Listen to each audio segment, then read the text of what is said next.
reach out to the broader community to stimulate conversation, discussion, debate, introduce interesting ideas. The topics are fairly wide-ranging, addressing many issues of importance in education. This is also a way for the Harvard community to reach out to the broader community beyond just the walls of the school. Following my instructions carefully, I would like to say please use hashtag AskWith if you want to tweet something about tonight's forum, positive or negative, I guess. Okay, so I've been given this wonderful opportunity to speak with you tonight about kind of early childhood, and I'm going to give you a little bit of the title, Protecting Brains, Not Just Stimulating Minds, to kind of look at the early life roots of success in school. And I want to kind of set a tone for this evening, so I'm going to start with a slide. For those of you who don't know, Ellen Johnson Sirleaf was the first, and I think maybe still only, freely elected leader of an African country. She was the president of Liberia for many years and also a Nobel laureate, won the Nobel Peace Prize. I love this quote from her: "If your dreams do not scare you, they're not big enough." I actually want to kind of create this as a subtext for my comments this evening, and hopefully we'll have a lively discussion. I've been working in the early childhood field for pretty much most of my career, and I have a kind of a very strong alliance with this field, and where I've come to as the field has evolved is a loving, nurturing, supportive, constructive dissatisfaction with the magnitude of impacts that we're having early in life, addressing what are the roots of what is certainly in the education world are one of our greatest challenges, the disparities in educational achievement and school success related to income, parent education, racism, exposure to violence, a lot of adversities. I'm a pediatrician by training. It's the same problem in the healthcare system, disparities related to social class and race and ethnicity in many of the common diseases that are not. This has nothing to do solely with genetics. This has to do with the impact of adversity on people's lives. And so what I wanted, the mindset I'd like you to start with this evening, so I'm going to really kind of walk you through a way of looking at the field, thinking about the field in a constructive and in a critical way, and asking the question is what if we started to bring in some of the thinking that is coming from a revolution that's going on in science right now, in neuroscience and molecular biology and epigenetics, linked with very deep knowledge base in behavior and development and the social sciences, with the idea being that we desperately need fresh thinking and new ideas in the early childhood space. And that's the context for my remarks this evening. And the reason for starting with the quote from former President Johnson Sirleaf is that we need to be, in a constructive way, not happy with a little statistically significant bump on an increase in a reading test or some modest decrease in a gap, and we need to set our sights much higher about dramatically doing something about leveling the playing field for all children very early in life before they set foot in school. So what I'm going to do is start by taking stock of what we've learned from half a century in the United States of a struggle to reduce the consequences of poverty and racial inequities in this country. And I'm going to start with the War on Poverty and the Great Society programs in the 1960s, not because that's particularly more important than any other time, but it was the origin of what are really the beginnings of a lot of the policies and programs that we still have today. So the point here is we have 50 years of lessons learned from policies and programs, and it's a time to take stock and say, what have we learned, what do we know, and where to go next? So if we go back to the mid-1960s, about 50 years ago, the civil rights movement was at its height and reaching a peak of intensity of attention in this country, and demonstrations for basic civil rights in this country were very much in the public eye. That problem has not been solved in 50 years. There was a substantial amount of national legislation passed as part of these Great Society and War on Poverty programs, Medicaid, Medicare, a variety of important civil rights legislation, voting acts, housing, Discrimination Acts, a variety of other things. This was a time of very aggressive federal legislation designed to reduce the burdens of poverty and racism and its effect on our population. Head Start began in the summer of 1965. The best minds in the country from academia and the most creative public policy thinkers came together with a strong note of political activism and came up with the brilliant idea that a 6-week program in the summer before starting high school would reduce all of the inequities of 5 years of living in poverty before beginning school. And I say this with respect. I think the people who began and formulated the ideas for Head Start were brilliant. But to show how knowledge moves, right? The fact it wasn't like they said, let's do this cheap and dirty. In fact, the federal government was saying, give me more sites, let's pour money in. And the best thinking of the day was that if we had 6 weeks of exposing kids to books and teaching them letters and making sure they had a medical checkup and went to a dentist and have a social worker check to see how things are doing at home, that we would level the playing field. That program is still very much with us today. The Job Corps was begun in the War on Poverty days, the Office of Economic Opportunity, to do something about chronic unemployment. Food coupons became known as food stamps, and now the nutrition programs, they began at that time. There were no food assistance programs before then. Neighborhood health centers were created for the first time to provide health care for people who did not have access to decent quality medical care. Community action programs were formed at that time with this notion that providing resources and allowing communities to take leadership would be the answer to reducing the impacts of poverty. And there was a lot of activism in the courts at that time, from the Supreme Court on down. So we have this half-a-century legacy of demonstrations on the streets, federal legislation, programs sending resources to local communities and to states, a notion of using the courts as a way to achieve more equity in terms of opportunity. And each of you could finish the paragraph any way you want about, so how far have we come in 50 years? And the answer is, I don't have the slide for the glass half full, and you say, is the glass half full or the glass half empty? But clearly the glass is far from full. And the more important issue, I think, for us is to ask the question of not, so what should we be doing differently yet? The first question should be, what could we learn from what we've been doing for 50 years?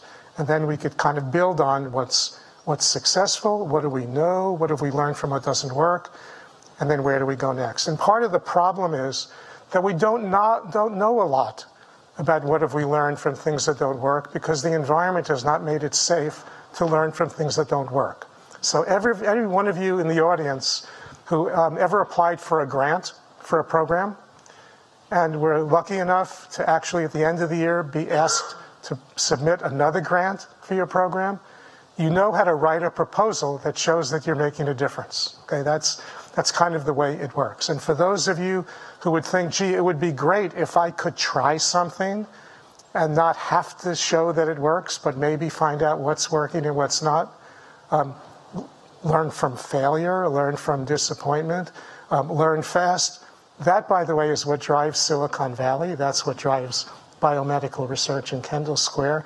Any part of society that is innovating all the time, part of its buzzwords are fail fast, iterate, keep trying. You'll never get it right the first time. We can take any example you want. You can take the space program that took a year to go from the charge to go to the moon, to make it, with the crashes and the explosions that took place along the way.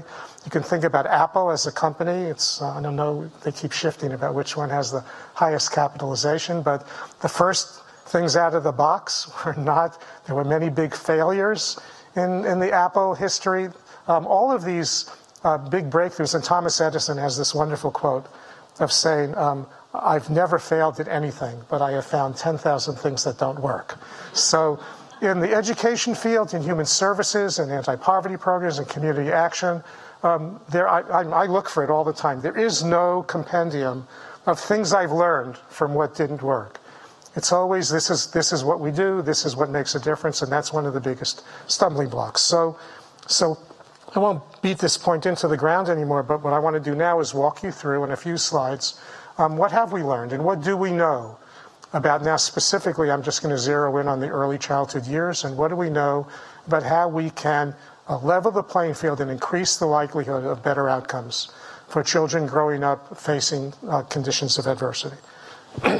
So first, let's look at reading scores. And again, I'm not going to, each of these slides could be an hour discussion, but I'm going to zip through them because I want to kind of put a couple of points on the table. So over the last 50 years, although these data went up only like 40 years, reading gaps in gaps in reading tests have decreased significantly in terms of race, but they're still unacceptably high. So we could look at the decrease in racial gaps in reading scores, and one could say, wow, that's a pretty good reduction in the gap, and I would acknowledge that, but I also kind of look and it's still an unacceptable gap. There should be no gap in reading scores by race. At the same time, we've seen over the last 25 years or so, the gap by family income has actually increased. The gap between the top 10th percentile and the bottom 10th percentile. These are data from Short and Read and some other education program on the West Coast. I can't remember the name of that. Stanford, I think, right? Now we could talk a lot about what that might be, but the point is we haven't solved this problem by race or by income. And in fact, the gap by income in reading scores right now is as high as the gap was by race in 1968. So we've got a lot of work to do on that. This is good news for students who kind of, you come in and you say, well, gee, what problems are left to solve? Every problem that's been around is left to solve for the last 50 years. You're not too late. The one thing I hope you all leave this presentation with is that the answer is not just to get more money for the things that we're doing. We need more money for the things that we're doing. We need more money for the things that work, but the answer is not. It is wrong to say we know exactly what to do if we'd only get the funding to do it. So these data are taken from a meta-analytic database that was built at our center, the Center on the Developing Child, looking at what have we learned from this. Actually covered 47 years of published literature on center-based early childhood programs, anywhere from beginning at birth up to just before kindergarten age. And what do we know about the impact of these programs? The take-home line is we have terrific, unequivocal proof of concept that we know how to shift the curve. We know how to create better outcomes for children who receive an intervention, but the effects are modest. Here's the story of almost a half a century of center-based early childhood intervention. If you look at this, the zero line is no effect. The red indicators are Head Start studies, and the blue are other early care and education programs. The larger circles are a reflection of sample size. So the bigger the circle, the bigger the sample size.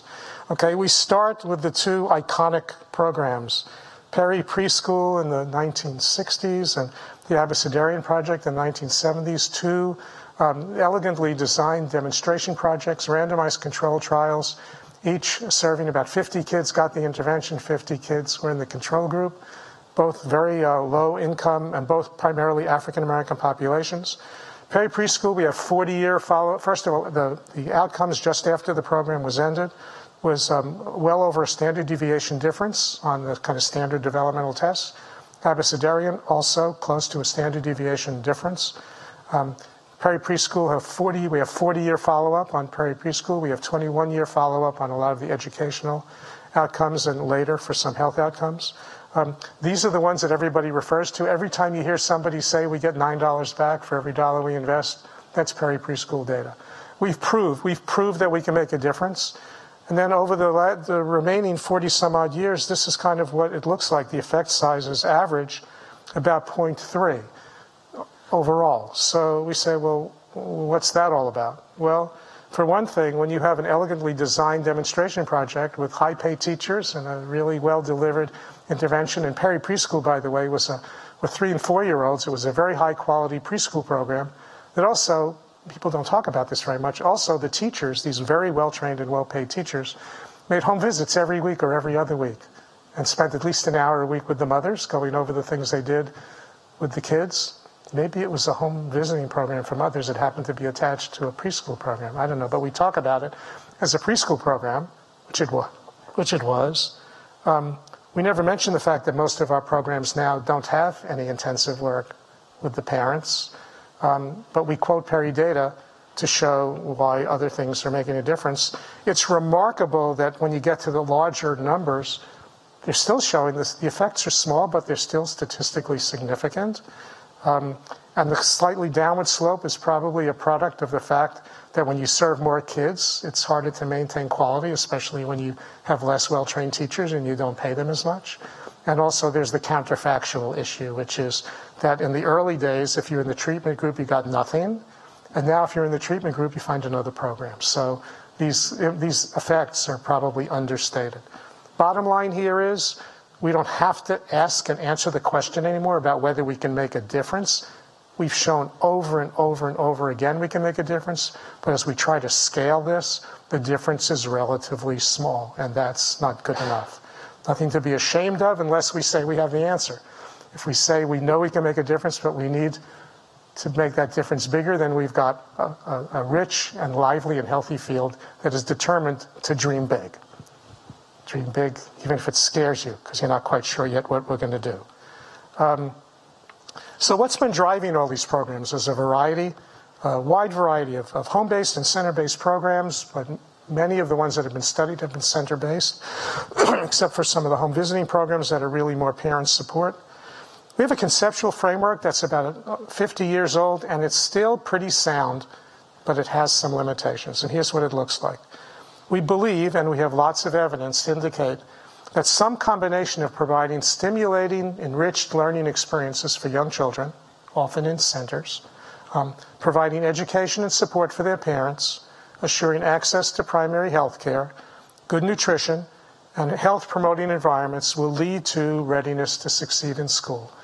And by and large, that basic model has held up well over time. It's pretty sound, and it sits on a strong knowledge base.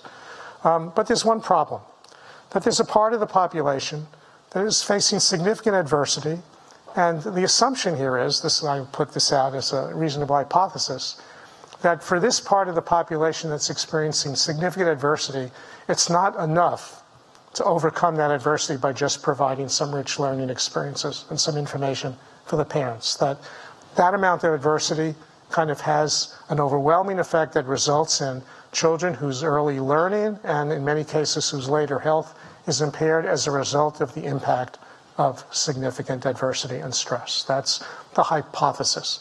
And for this part of the population, saying we'll tweak the curriculum a little bit more, or we'll up the ante on giving parents information and support, is not going to be enough. That it's not just about the curriculum. It's about the forces in a child's life that are interfering with the ability to benefit from programs and to also benefit from just what's provided in the community.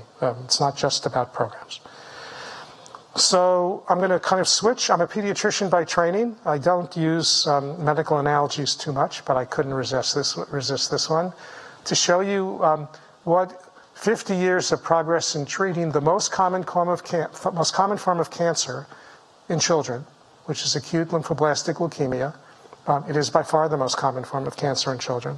In 1964, when Head Start began, the 5-year survival rate for ALL was about 3%. What that means is that if you had a diagnosis of that form of leukemia, only 5% of the children with that diagnosis lived for 5 years.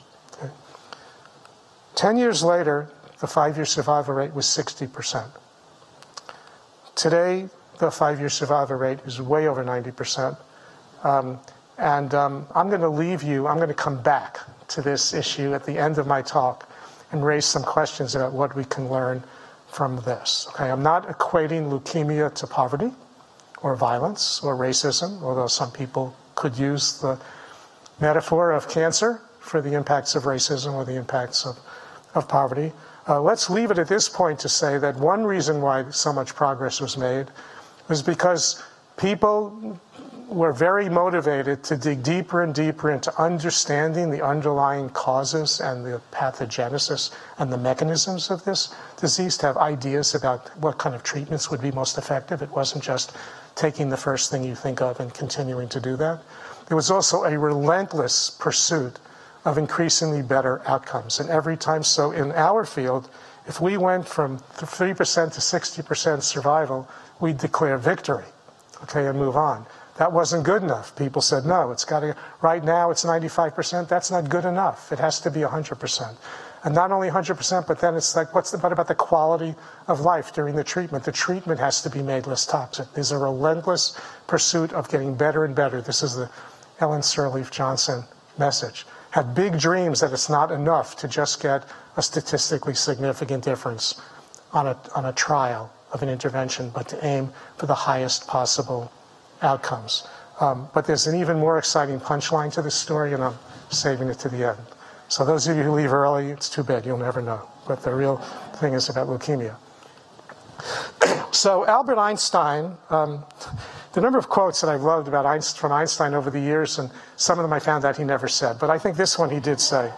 He said, the significant problems we face cannot be solved at the same level of thinking we were at when we created them. Now, we did not create the problem of poverty and racism and violence when the programs were started in the 1960s. But we had a concept of what needed to be done that represented the best thinking of the time. Nobody should be uneasy or self-conscious about the fact that some of the things people thought about back then end up to be like not as smart as we are right now. I mean, if we kept looking back at what the best people did and say, well, gee, we can't improve on what they did, that is not the sign of a healthy field. So for me, to show how healthy this field is, we need to be thinking of what are we going to be doing 10 years from now, where we will laugh at what we did in 2018. So I can't believe we did that in 2008, because it's hard to find out what we could laugh at about what we did in 2008 or 1998 or 1988. Because a lot of what we're doing is a modification and adaptation of what is still basically a very sound conceptual framework, but it's not enough. It's not getting us to the promised land. But one of the things we did create, I'm going to do a little spoiler alert here, that represented the way we thought then, that has to change, is the way we design and especially evaluate programs. I'm going to kind of come to that at the end. We created the way we evaluate programs back when we started them.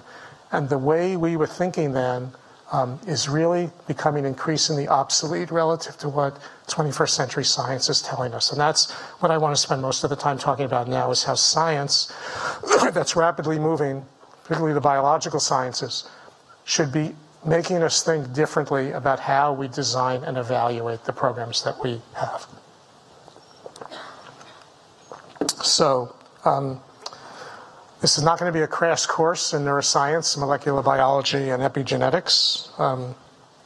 If anybody here, any students have been in my class, you've heard all this before. This is like one slide with 2 animations to kind of summarize a very important concept that is right at the heart of where 21st century biology is all about. It is opening up the black box of early learning and lifelong health. We have known for more than 100 years in this country and every country in the world that there is a social class gradient, and that the more poor you are and the more adversity you experience, the more likely you are to have problems in school, the more likely you are to have problems with health and not live as long. And we study that, and we study that, and we study it in a more elegant way, and we describe it. But what this revolution in science is letting us do right now is to ask the question of how does that happen? What is it about poverty that results in having more trouble in school? Above and beyond what we know is a problem in terms of unequal access to good quality schools and well-paid teachers and all of that, but it's more than that. Because in countries where there's universal access to good education or universal access to good quality health care, everybody gets the same, we still have many of these social class gradients. So there's something about adversity that's at play here. And so this is kind of what we're beginning to understand. And ignoring this in the education world is ignoring it at our peril. I would say you could not believe in the science behind climate change. You could say I don't believe it, or people have a lot of different thoughts about it. And you could ignore it, but that doesn't stop the ice caps from melting in the North Pole, right? So we could ignore some of these insights from science and say they're not really relevant to education, but by ignoring them, we're missing a very important opportunity to think differently. So here's a kind of a one-slide summary of what's happening. So basically, the public's understanding and most people's understanding of development is there's some combination of like what accounts for differences in children's learning, their educational achievement, their health. It has something to do with kind of parents and parenting and genetic differences. And there are stressors and risk factors in people's lives, and there are supports and protective factors. And the general sense is that all of those things are somehow playing a role, and they all go into this black box. And out at the other end come some kids who have strong skills and good behavior, and they're physically and mentally well, and others fail in school, and they have risky behaviors. They have chronic illnesses, and they don't live as long. And the answer is, well, I don't know, something happens. But we see it over and over again. And what the science is doing, it is opening up that black box. And the first thing it's telling us, very important concept for education, is that this is not just about the combination of parent influences and genetic differences and risk factors and protective factors, that these, it's not a matter of adding them up. It's not a matter of just saying, we'll add another risk factor, we'll kind of increase parents' education, that these different variables, these forces, are highly interactive with each other. So the old nature versus nurture debate, how much of this is genetics, how much of this is the environment, that was a hot, up to the end of the 20th century, debate in science. It is no longer a debate in science. The Human Genome Project, the Decade of the Brain from NIMH in the 1990s, kind of put the last nail in the coffin. You can't separate genetics from the environment. Okay?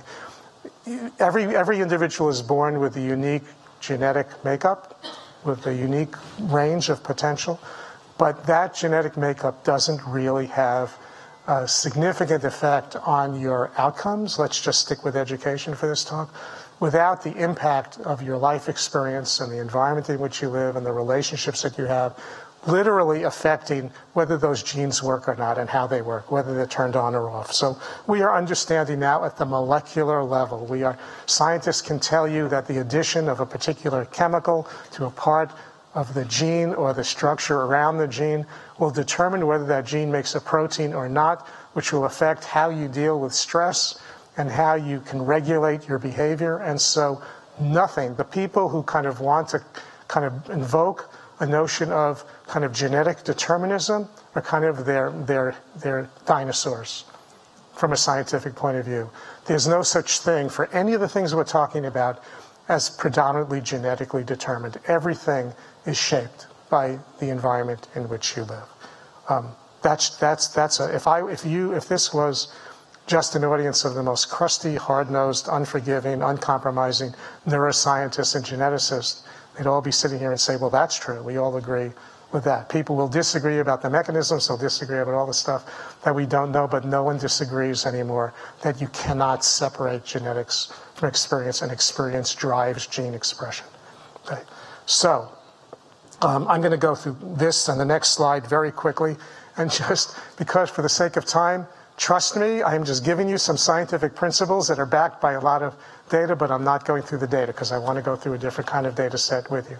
So here are, in a very conservative way, not being imaginative, not kind of taking some science and twisting it for a particular political agenda or a partisan kind of interest, or to make a case for one program or another. I'm just going to tell you what are kind of basic core principles of what 21st century science is telling us about the early life roots of success in school. What do we know? 3 core scientific principles.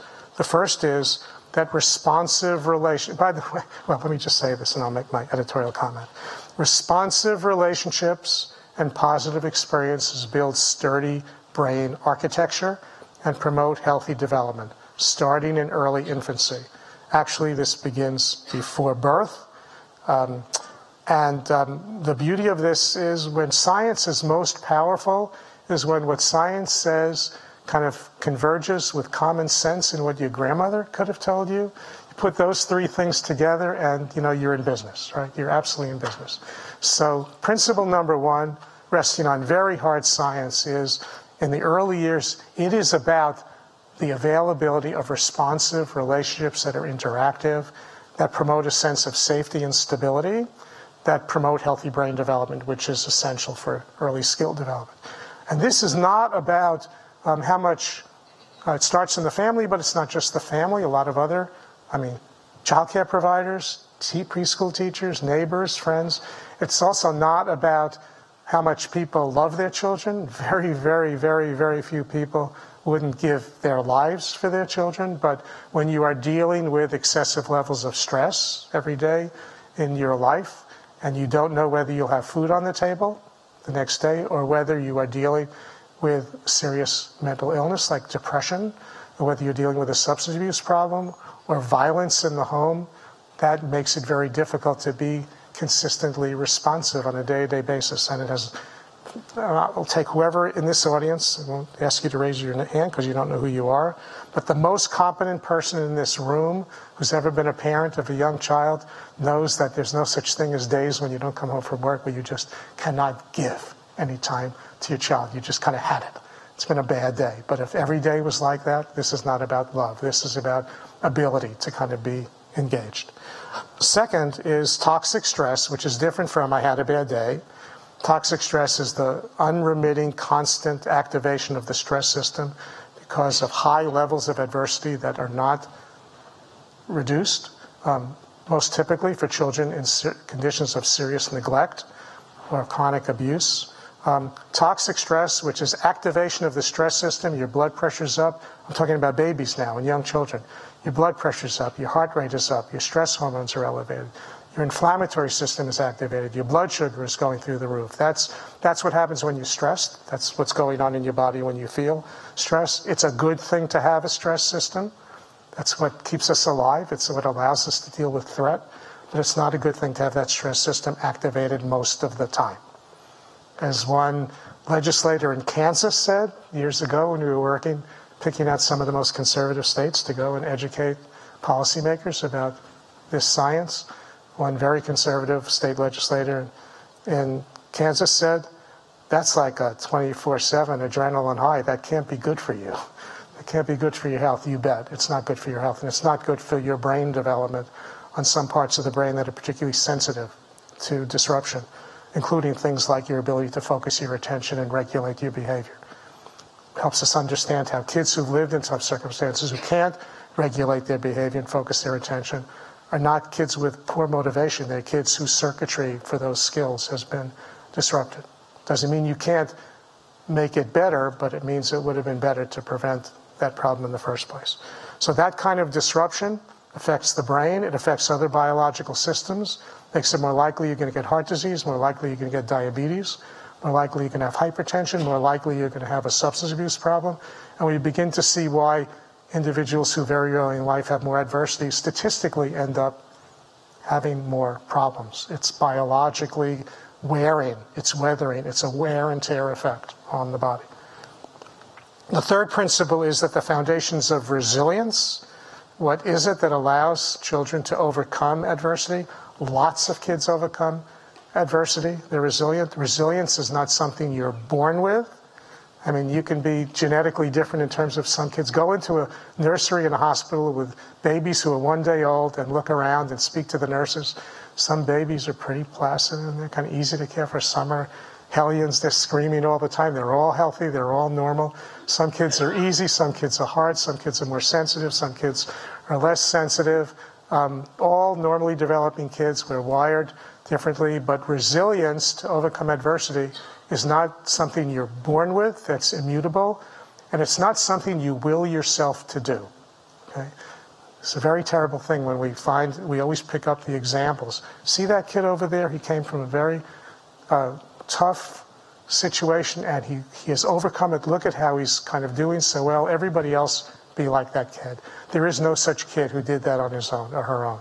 There's kids who had adults who kind of helped them. It could have been a parent, it could have been an aunt, it could have been a grandmother, it could have been a father, it could have been a neighbor, it could have been anybody, but you don't do it by yourself. And what's critical early on, the skills, there's a lot of attention now to executive function and self-regulation skills. A lot of people are interested in that. This is not instead of early literacy or numeracy, it's not instead of language development, but it's the substructure. These are the skills that are the building blocks of resilience, and they do not come in on automatic pilot. They don't. They come in through what we call serve and return interactions, back and forth, adults who are responsive and engage with children and model these kind of self-regulation executive function skills. which means the adults who are caring for children have to have them and have to be able to use them, which is why so many children in early care and education programs. So think about, it's not just single parents with low education. Think about poor quality childcare, one person with a limited education, paid very little, who herself didn't have an opportunity early on to develop really strong executive function skills, and now you're asked to take care of 10 toddlers, 8 hours a day, and kind of manage their behavior and create a good learning environment for them, right? This whole blame game issue we've got to get beyond that, because we've got a lot of people who are working very hard to provide good environments for children under tough circumstances, but we are not providing the resources and supports for people who are often put in really tough situations, like managing a whole bunch of kids. Parents, the best parents, they'll have 2 or 3 kids, have a hard time getting through the day. Okay, this is not easy.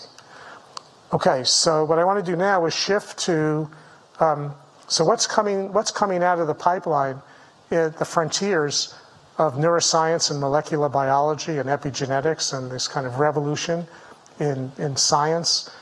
There are 3 areas of very active investigation right now that are so ripe for fresh thinking in the early childhood world. To begin to answer the question of, well, what should we be doing differently? Where can we find some new ideas? How could we try some new strategies? I'll throw 3 out for you and give you some examples. The first is there is a huge amount of work being done producing new insights about this notion of decreasing plasticity over time and critical periods in the development of the brain. Critical periods being the time when the brain is making particular circuits and is most open to the influence of positive experiences to build strong circuits, and most open to negative experience to disrupt those. This kind of insights about what we're knowing and finding out about critical periods could catalyze fresh thinking about the timing and the nature of interventions across the life cycle. There's a difference between a 1-year-old and a 3-year-old and a 4-year-old and a 5-year-old. Starting early doesn't mean anything relative to how much more we can pinpoint timing for different kinds of functions, and I'll show you some of those in a minute or two. Probably, from my perspective, the biggest area of investigation right now that is really changing the way we think about gene-environment interaction, that is just begging to be used by the early childhood field, is research on how stress affects individuals differently. Okay, so some of you know about this. This is differential sensitivity to the environment. We need to throw out the term vulnerable. Okay? We use the term vulnerable to say children in certain kinds of environments are not doing well. So there are many children in environments that are under a lot of stress who do remarkably well. And there are many families who do a remarkably good job raising their kids under very tough circumstances. There are some kids who are particularly struggling in tough environments. And it's not just about the environment. We know, we have increasing knowledge base now, that some kids are constitutionally more sensitive to the environment than others. It's built into their genes. But the interesting thing about that is these kids who are most sensitive to the environment, in difficult adverse environments, have tremendous problems. And in highly responsive, stable environments, they are among the most talented and gifted kids we have, because they are so sensitive to the environment, so that they are more creative, they are more artistic, they're more productive in a good environment, and they're much more at risk in a poor environment. And by the way, if you think that all an intervention is, or a program, is some other dimension of the environment, it's beginning to tee up this notion that we shouldn't expect children to respond the same way to interventions. Some children who are more sensitive to the environment will do better with an intervention than children who are less sensitive to the environment. The intervention may have less of an effect on them. Some, actually it originated in, I think, Norway or Sweden, and I don't know the word in that language, but the concept here was orchid children and dandelion children. Dandelions will grow anywhere under a variety of circumstances. Orchids require a very carefully controlled environment with the right humidity and the right temperature. And if you have the right environment, I'm not a big fan of orchids, but for some people say you get the most beautiful flowers, And if it's the wrong temperature or not enough humidity, they wither and they die. And it's about sensitivity to the environment. Clearly, there are children who are more sensitive to the environment.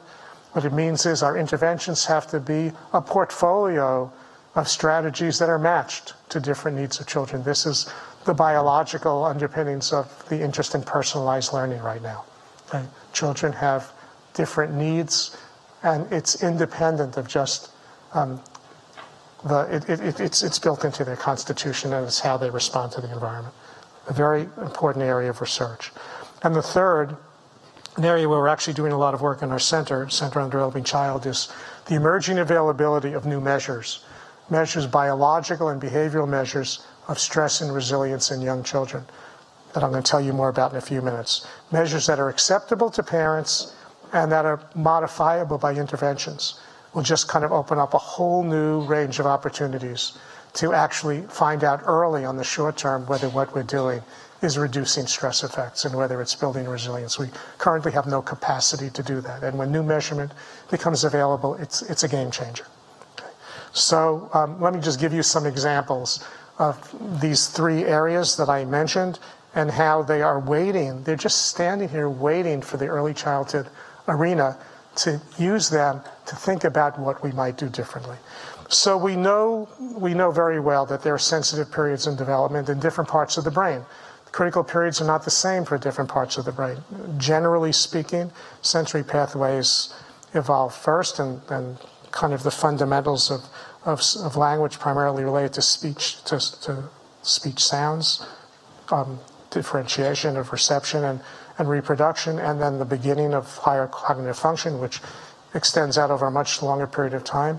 So different parts of the brain have different sensitive and critical periods when their circuits are being made. At birth, the brain has most of its cells, but relatively few of its circuits. It makes its circuits over time, and those circuits are shaped by experience. Well, so in this country, most of the policy discussions, most of the public funding, when the early childhood period comes up, is about pre-K for 4-year-olds. That's where most of the money's going. People are saying we need to start early, let's invest in pre-K for 4-year-olds. You can't argue with the fact that pre-K you can't say it's not earlier than K. That's good. 4 is earlier than 5. That's good. So this is not an anti-pre-K, anti-focusing on it. But from a brain development point of view, particularly for adversity, it's earlier than what we usually did. It's not remotely early, okay? Because, for example, this shaded area is just the first 12 months of life. And the area where already circuits are being developed and connections are being pruned and critical periods are moving away and it's too late to do anything about those circuits. You have to kind of build on that later. What I want to particularly draw your attention to is that there's increasing evidence now that the circuitry for the foundations of attention, the ability to focus your attention and sustain your attention, we can see differences based on exposure to adversity as early as 2 months of age. 2-month-olds in highly chaotic, poorly regulated environments have more trouble focusing their attention than 2-month-olds who are in pretty regular, predictable environments. Okay, so to say let's start at 4 and that's early is fine for a lot of kids, but it's actually for the kids who are the most at risk in the toughest environments, it's like 4 years too late to get in early. It's not too late to make a difference later. It's never too late to make things better. It's too late for them to be as good as they would have been if we had started earlier. Another thing that's really very powerful, this is coming from animal data, where a lot of the brain research comes. This is from studies of rodents. This is looking at the critical period for the normal development of fear circuitry in the mouse. How the different parts of the brain, for those of you who know, the connections between the amygdala and the prefrontal cortex, eventually, where the basic fear circuitry is, in the presence of significant adversity, in this case, separating baby rodents, baby rats from their mothers, that adversity shifted the critical period. The critical period opened earlier and closed sooner. Okay, so we have, and this is the one example of increasing numbers of studies that are showing that adversity actually accelerates development in terms of critical periods. So biology always has a reason for things. All biology cares about is keeping you alive long enough to reproduce. That's evolution. Okay, so what your life's going to be like later is not something biology cares about. Just want you to reproduce, because if you don't, then you become extinct. That's why species that don't go extinct, they don't go extinct because they have adapted to figure out how to stay alive long enough to reproduce. But the message here is that, once again, children in the most adverse circumstances are not only missing opportunities early on for us to get things right and help build the building blocks of resilience, but in the face of high adversity, it's actually working against us. The window is closing faster. Well, we're twiddling our thumbs and saying, well, not much happens until you're 3 or 4, or we're not going to get involved. So this is a cry out for, we have got to be doing some more things earlier for children facing the greatest adversity. We're missing that critical window. Now, next, go to the variation issue. So this is the differential sensitivity to context concept. So every one of you has seen, we have seen more variations on these graphs in our life than probably anything else. This is the kind of social class gradient in whatever. Higher the SES index, the better the language development, visuospatial development, memory, cognitive, it goes on and on and on. This is some slopes are steeper, some are flatter, but this is the universal phenomenon. And we make a lot of this is population level data, and we organize a lot of our programs around this. But you know, the time has come. What 21st century science is saying is, okay, the statute of limitations is now over for focusing on the slope. We have to start focusing on the distribution and the variation. Look at that variability. Look at how how not tightly around the slope line these data points are. There's huge variation. There are a lot of kids in low-income families who are doing better on any of these dimensions than kids in high-income families. And there are kids in high-income families who are having more problems than kids in low-income families. But if you average it out on a population basis, we see this gradient. And not disregarding the importance of the gradient, but that gradient has run its course. It's getting us nowhere. To kind of talk about categorizing kids by family income, by race, by ethnicity, by social class. We see these gradients. The issue is to understand variability, to understand that the kids who are doing well don't need services. They need a better environment to live in, but it's not to say we shouldn't care about that, because we sure should. But the children and their families are actually doing quite well, and there are some who are really in trouble. And it's about the variability. And this variability gets even more dangerous when we start bringing biology in. This is, many of you know about this study, Kim Noble and her colleagues. This got a lot of press in the Washington Post and the New York Times and a lot of the tabloids and a lot of the TV shows. This is the stuff where the headline was, "Poverty shrinks children's brains." Okay? Children growing up in poverty have smaller brains. They have less gray matter. They have less surface area. This is what happens when you can start measuring things. So these are kind of fMRI studies, other neuroimaging studies that have begun to show structural differences in brains based on, most of them have been focusing on family income and poverty. But look at this. The story here is variability. You can see it's down at I have a pointer here. No, so you can see down at the left, there's this dip where on average, below a certain income level, children were found on average to have less cortical surface area, reflecting the consequences of the significant disruption of adversity. It's real. It's real as a phenomenon, as an observation on a population basis. But it's not the kind of thing that you put on individual children and say, if this is where you are on the SES gradient, your brain is shrinking, or poverty caused that, because there's so much variability. There are kids living in poverty who had higher cortical surface areas than kids in families with $250,000 incomes. So we have got to, at least now, this is not a universally accepted thing. This is my taking advantage of having the podium. So I'm preaching to you based on strong science. We are going nowhere if we're going to continue to subgroup kids by income, family income, by parent education. and by race and ethnicity and exposure to violence. As population level risk factors, yes. But as kind of figuring out what to do to help improve the lives of children facing adversity, no, that's an inadequate way to be categorizing kids anymore. And the other way to look at that is, if we've been doing that for 50 years, where has it gotten us? It's gotten us to kind of solidifying this notion of demographic risk factors that label kids and that kind of assign them to one group or another on a population basis, on an individual basis. It just doesn't work anymore, at least personal opinion, based on kind of good scientific evidence. Not everybody would agree with that.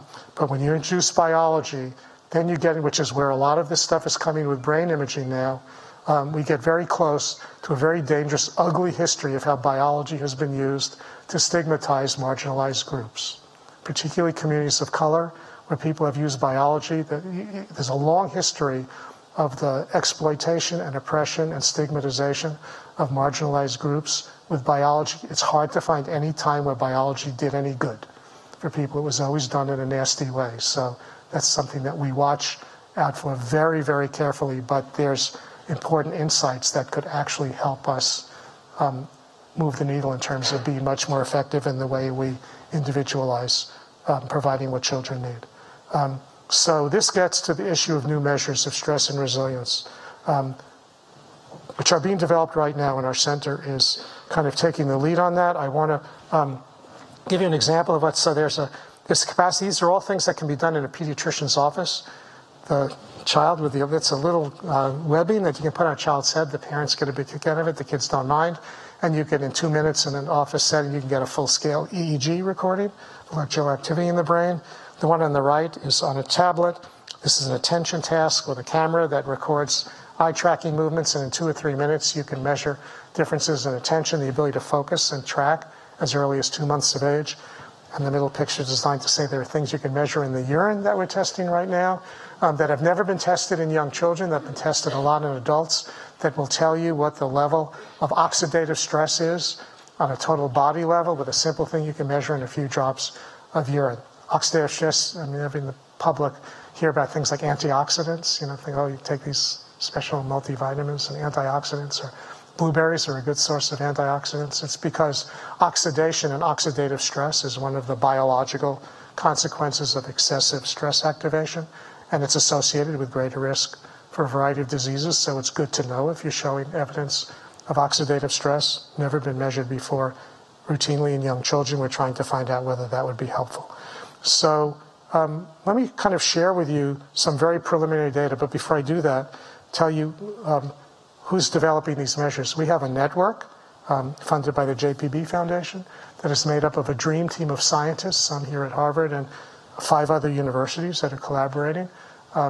We have an equal number of practicing pediatricians working in community settings who are particularly interested in developing new strategies that could be employed in the healthcare setting to kind of address the needs of children, young children and families who are experiencing significant adversity, other than just reassuring the parents that everything will be fine and making referrals to programs without necessarily knowing what people are going to do for very young children. And also an equal number of community leaders. This is not an advisory group. This is kind of equal partnership among scientists, pediatricians, and community leaders.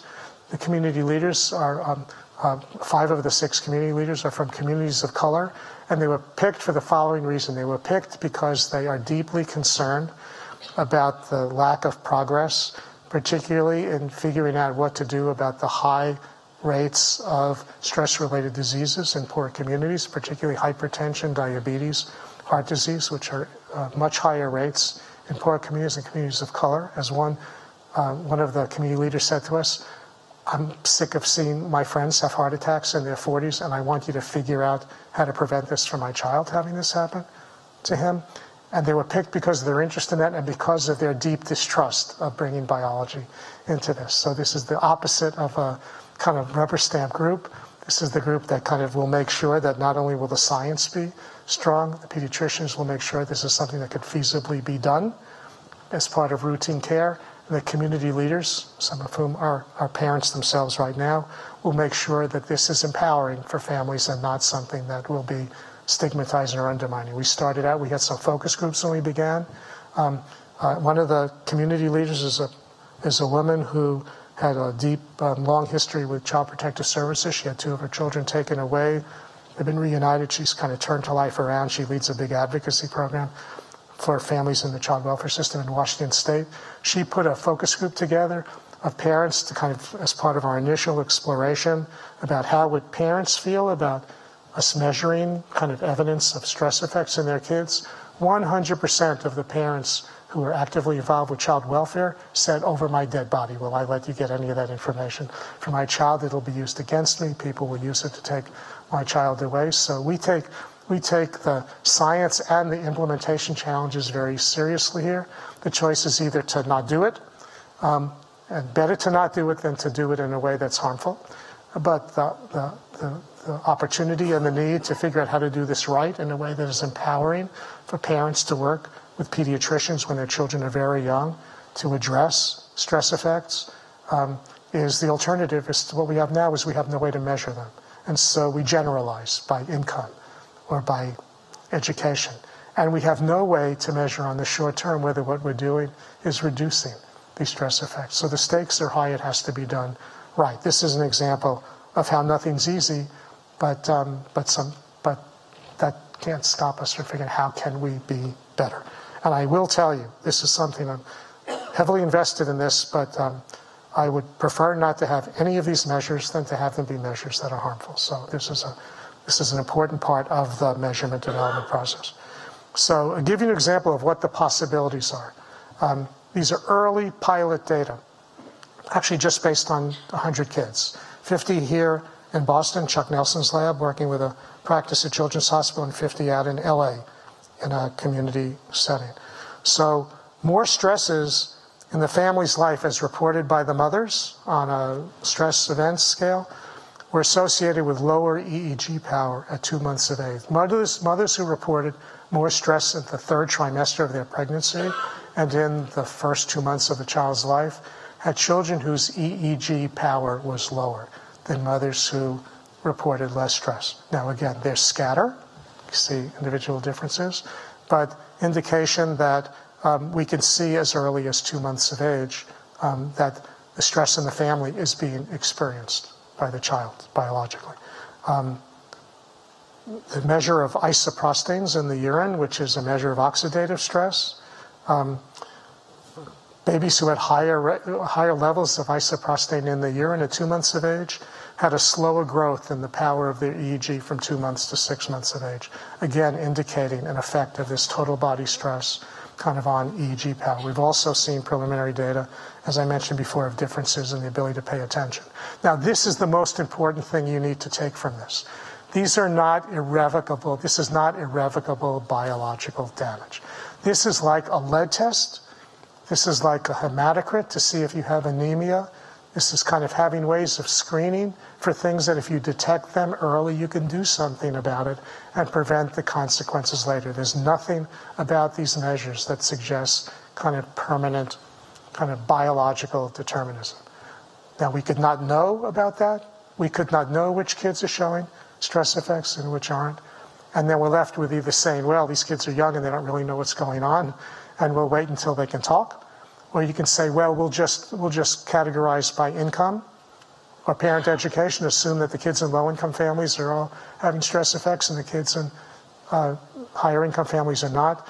But this is an opportunity to learn, and this is why this has to be owned by parents and pediatricians.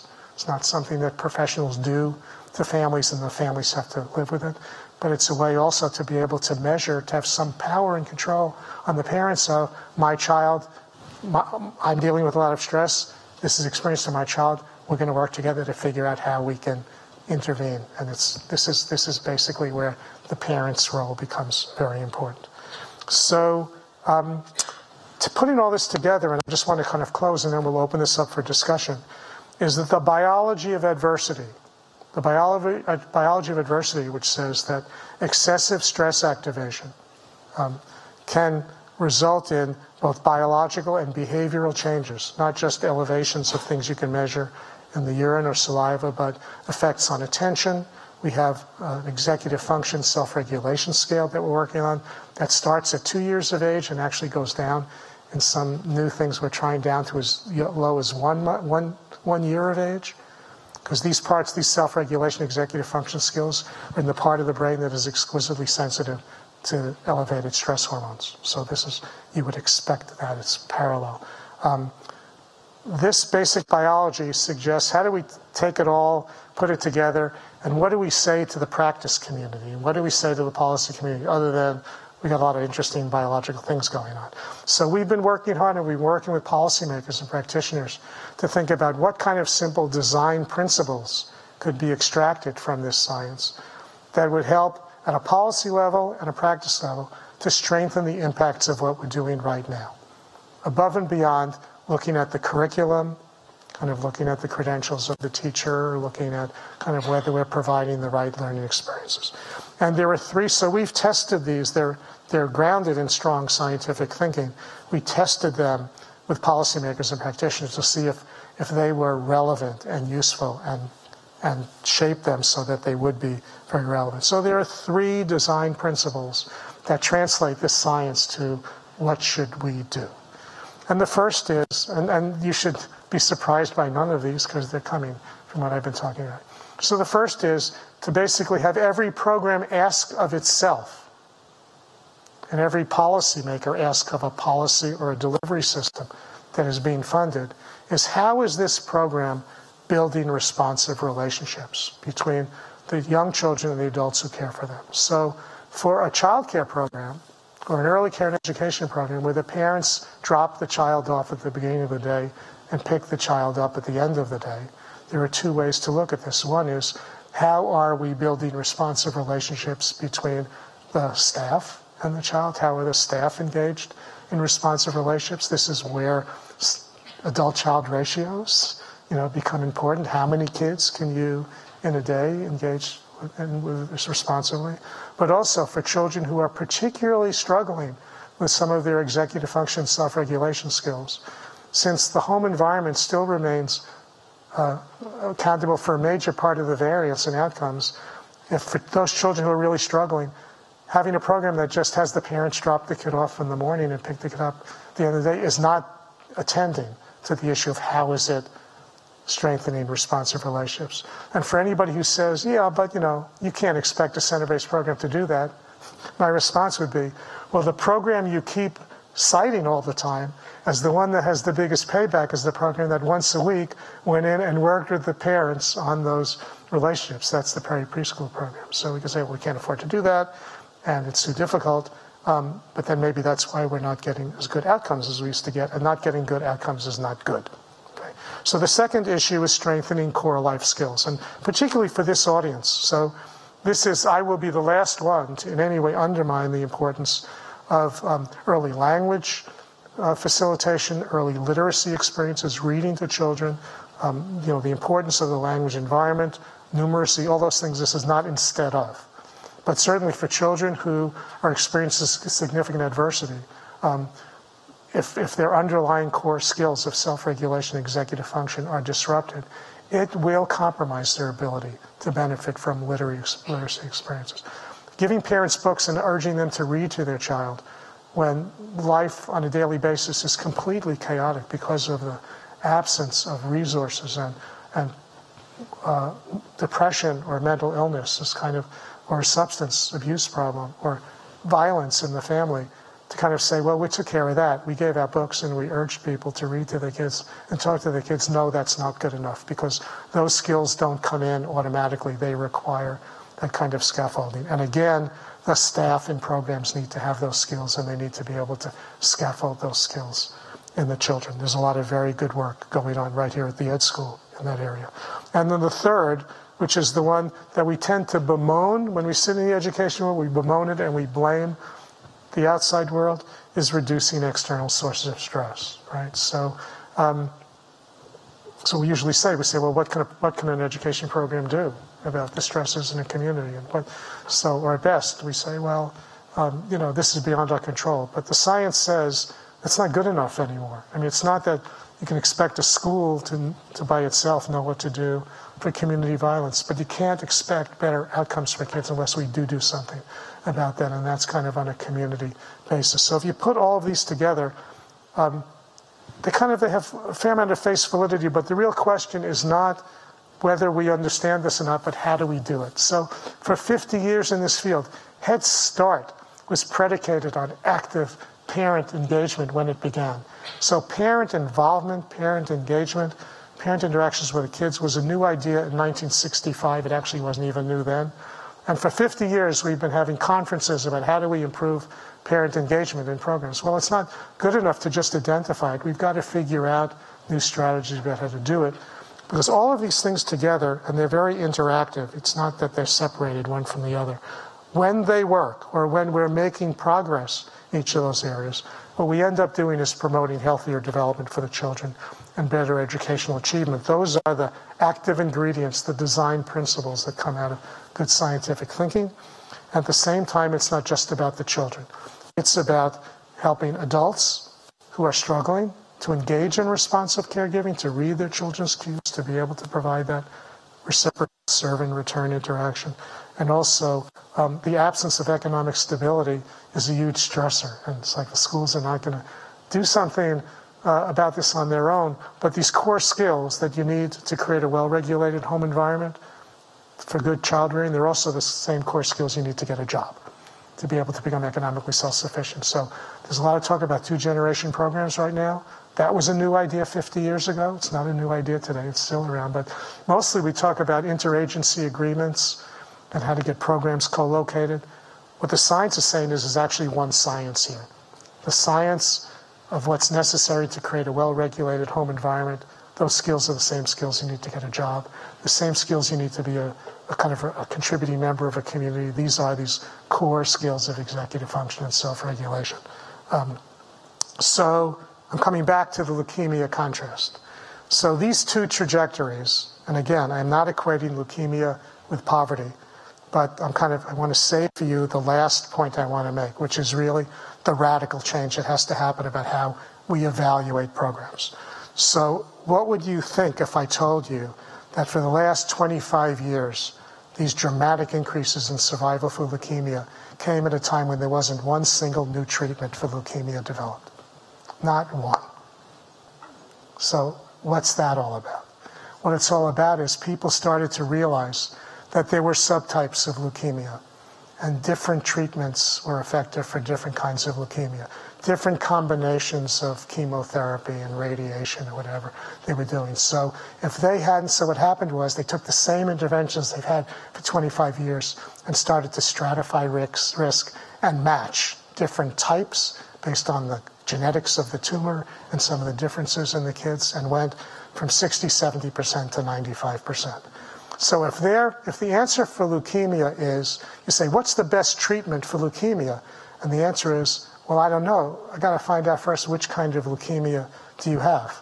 So if there isn't one treatment for leukemia, why are we still asking, what is the best program for kids living in poverty? What is the best program for kids who are experiencing the scourge of racism and violence in their community? How could we be saying that when progress in another area came from understanding that there are differential dimensions of a problem that require differential response? So this is the last thing I want to leave you with, is that we are not going to go, okay, personal opinion. Everything I've said that's science is real. I'm not making this up and I'm not putting a spin on it. But now I'm going to give you my personal opinion based on very strong science of how we are dead in the water on all of the things we're doing to reduce inequities and disparities in outcomes if we continue to use the same criteria for what we call an evidence-based program, right? Everybody wants evidence-based programs. There is no National Association for the Prevention of Evidence-Based Programs. Everybody wants them. And here's how we do it. We evaluate an intervention. At its best, a randomized controlled trial, maybe a quasi-experimental design, maybe something a little bit weaker. And the red horizontal zero line means no impact. So what we do is we calculate the mean difference between a treatment and control group. And if we find a statistically significant difference on some outcome, we have met the criteria for an evidence-based program. I went back and checked this in the regulations in HHS and in the Department of Education federally. The federal definition of an evidence-based program is a program that in one study showed a significant impact on a child outcome or some other outcome on one study. And that's what you need to be an evidence-based program. What we have to start doing is to say, instead we should say, why did it work so well for these children and families? Why did it work so poorly for these children and families? Because once we figure that out, if we figure out who it works for, we can start scaling for the kids for whom it's making a big impact and go back to the drawing board and think about what to do differently for the others. And at the end of the day, we don't keep searching for the holy grail of the best program. We have a suite of programs and policies across sectors, education, health, human services, that match different strategies to different resources, needs, and outcomes. That's the secret to the leukemia success. That's what the science is telling us about learning. This is the message behind personalized learning. And this is what every teacher knows and every person who works in a program. They say at the end of the day, I know I'm making a difference in some cases. I'm making a difference in others. And we stay with this completely dysfunctional praying at the altar of evidence-based programs that are defined by somebody found something once on a study, and therefore we call this an evidence-based program. So this is my kind of final take-home message for you, and then let's open this up for questions. Stephen Johnson, if you're interested in innovation, I recommend this book. Stephen Johnson is he's a very talented scholar who has written a lot on innovation, and this is an interesting historical overview of kind of innovation and how it's evolved.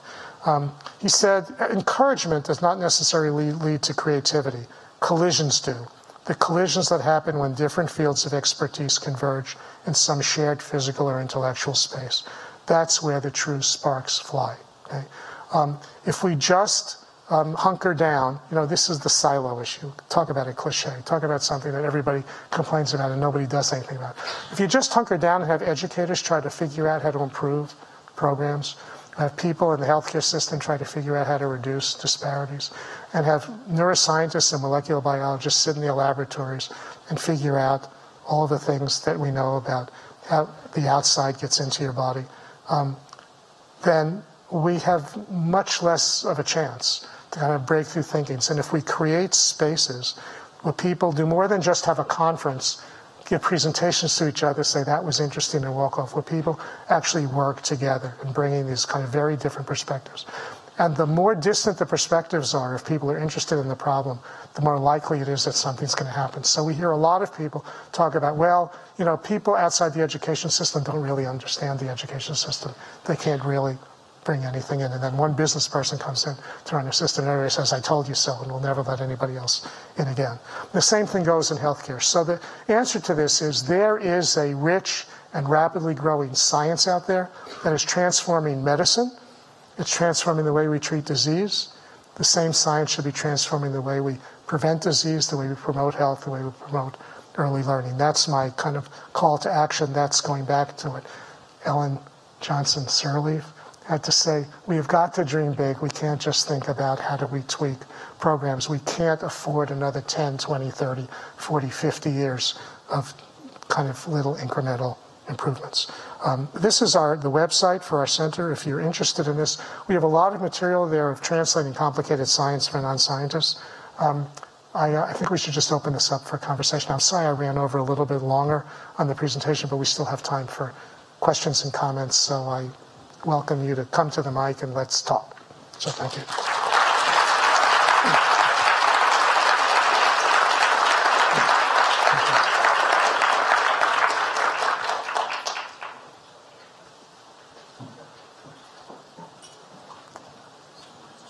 I've also learned to be patient, so I'll wait.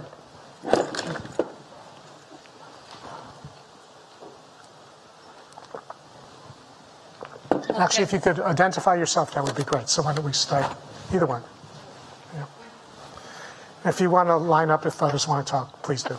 Hi, my name is Rachel. I am coming at you with a couple questions.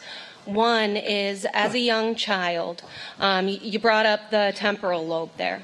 I did not realize as a child that I only had one functional hippocampus. after the cells started becoming difficult, we had to remove it. We caught it just before it became astrocytoma versus glioma, or the other way around, sorry. But I wonder often, this has been a really recent development where seizures that I thought were panic attacks became the more dramatic, noticeable stuff. I'm finding myself wondering, we realized that a head injury I got when I was 2 years old got that started. I find myself constantly wondering if I had known that issue existed, if we had caught it when I was 2, would I have had a different perspective on life? Is the correlation causation thing there something kind of interested? Would I be standing among you at Fancy Pants Harvard if I had thought, oh, I only have one hippocampus? Right, right. So thank you. Thank you for the comment and the question. So you're a great example of some of the core principles that are really important for everybody to understand. That's what about biology and the brain. So biology is always set up to get things right. Okay? There's nothing about biology that wants to go off track. It's our life experiences that knock us off track. Okay? Or sometimes a medical problem or something can increase the risk of going off track. Okay? But whether it's something internal, like some kind of medical problem, or whether it's an external source of stress, you're a good example of the fact that obviously there have been tremendous accommodations and adjustments that your brain has made, right? Exhibit A, it's like there are no perfect brains anywhere. There's never been a perfect brain in the history of the world. Every one of us has parts of our brain that work better than others. I'm not minimizing the fact that there can be significant disruptions of brain development, but biology is trying to get back on track if it gets off track. Programs, if they're designed appropriately, will help facilitate the process of getting back on track, not going around biology, but facilitating it. And the question of how different would your life be if people had found that out, I could ask everyone in the audience to pick anything in your life and say, how different would your life be if you had I'll go to the trivial with myself. I have a February birthday, and when all the kids in my cohort started kindergarten, I was too young to start kindergarten. And I had no preschool experiences. I grew up in Brooklyn, New York, and I hung out on the streets with my friends and stuff. So I didn't start, I actually had no preschool and I had no kindergarten. And when it was time next year for me to go to school, I started in first grade because I was always the youngest in my class, and I always felt young, and I was like, so what if I had a birthday a few months earlier? What if I had a year of kindergarten before I went to first grade? What about kids who had serious illnesses that kind of hospitalized them for a long period? What about kids who are malnourished? The list goes on and on and on. Mm-hmm. The answer is that everything's set up to try to get back on track. When it goes off track, we do everything we can to try to get it back on track.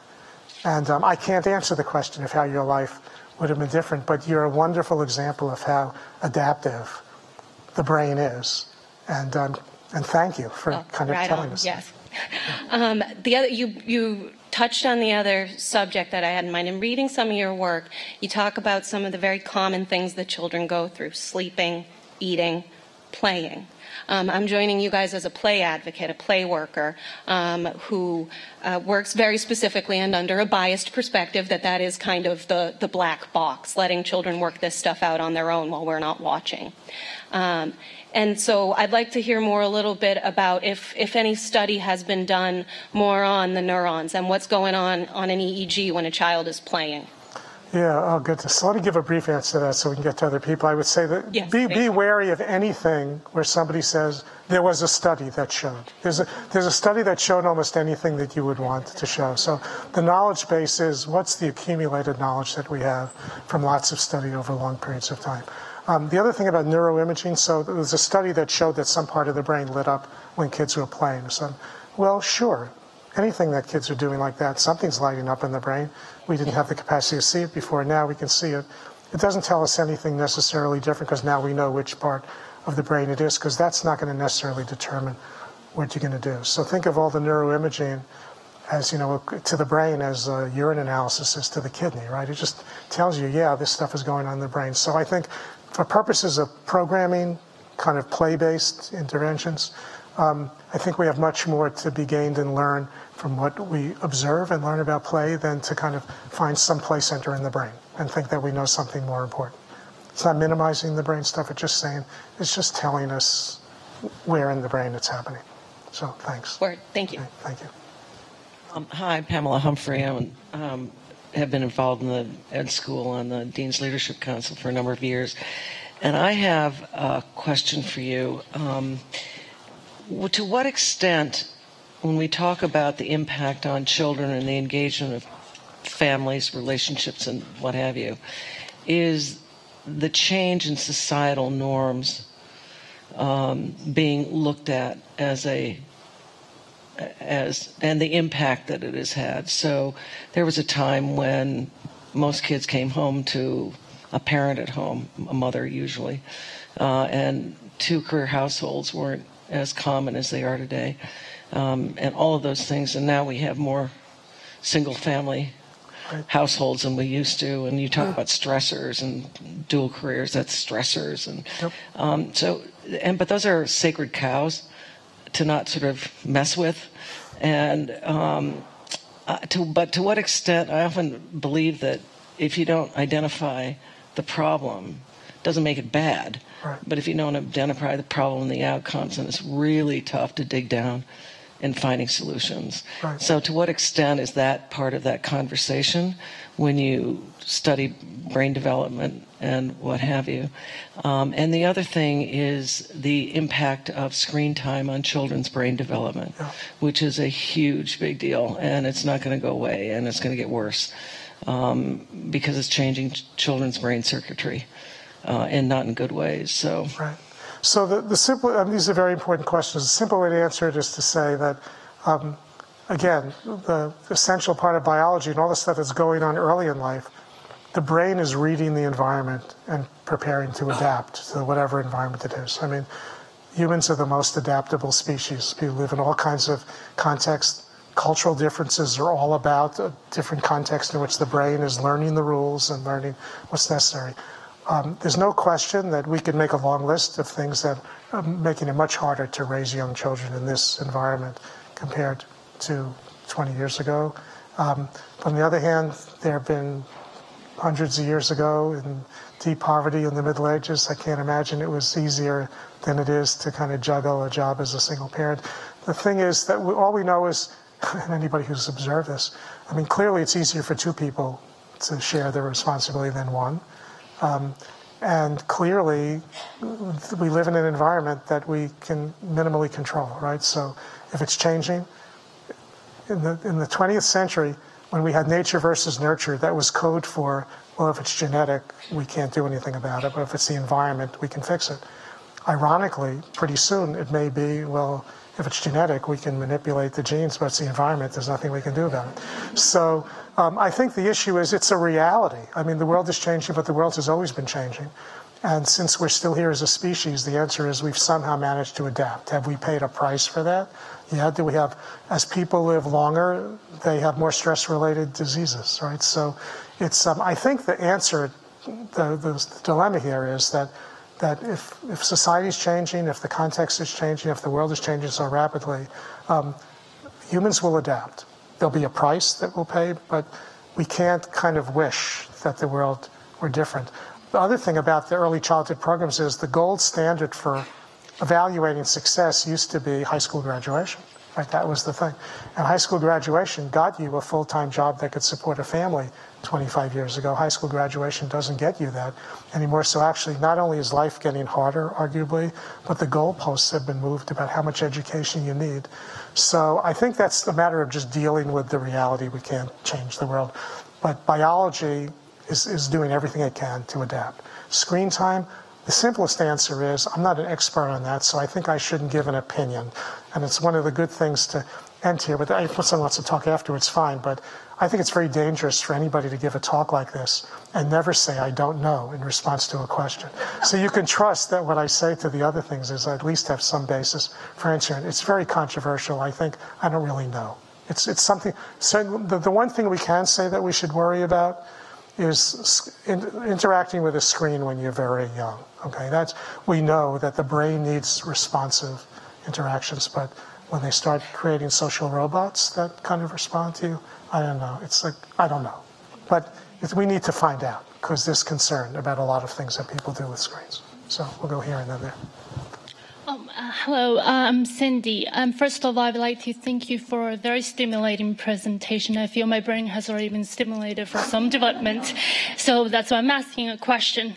I actually have lots of questions, but I would like to stick to one for now. You mentioned actually for the variability of the effects of either intervention or stress or adversity on children, and like there's a very wide spectrum of effects.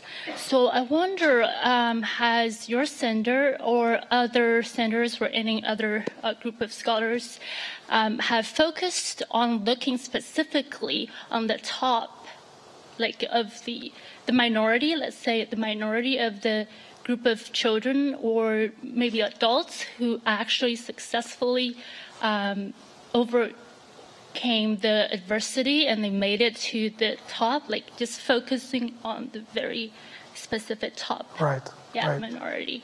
So our center's 12 years old, so it's not enough time for us to follow the kids we've been looking at until they're old. But what I will say is there's an extensive knowledge base, extensive literature on resilience in multiple contexts. Resilience in the face of poverty, in the face of war, in the face of illness in the family, a wide range that are all geared to ask that question of how do we understand that group at the top who beat all the odds. And across all of these areas of research, biological, social sciences, the one thing that is consistent is that there's always a relationship that was providing the protection and the scaffolding that allowed an individual to overcome adversity. So I would say extracting from that, if you asked about what do we know about that top 5% or whatever, you never say 100% or anything, but there will be very few up there who kind of somehow miraculously got there on their own without tremendous support from somebody.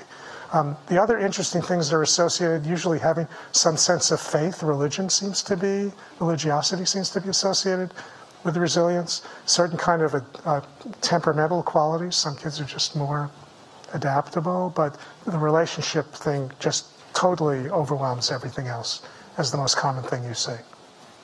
Okay, thank you. Getting away from this thing of somehow grit, some kid who will just will himself or herself to overcome. There's no good scientific evidence for that. Okay, so we need to look more into it.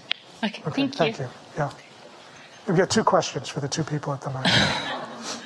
I'm Helen. This is Lily. This question from both of us. And I really appreciate you sharing about insights, especially the age between 0 to 3, 3 to 7 in Chinese. In Chinese language, there's a saying, when you look at someone who is 3 years old, you can see how they turn out as an adult. When you look at someone who's 7 years old, you can pretty much figure out how they turn out when they're old.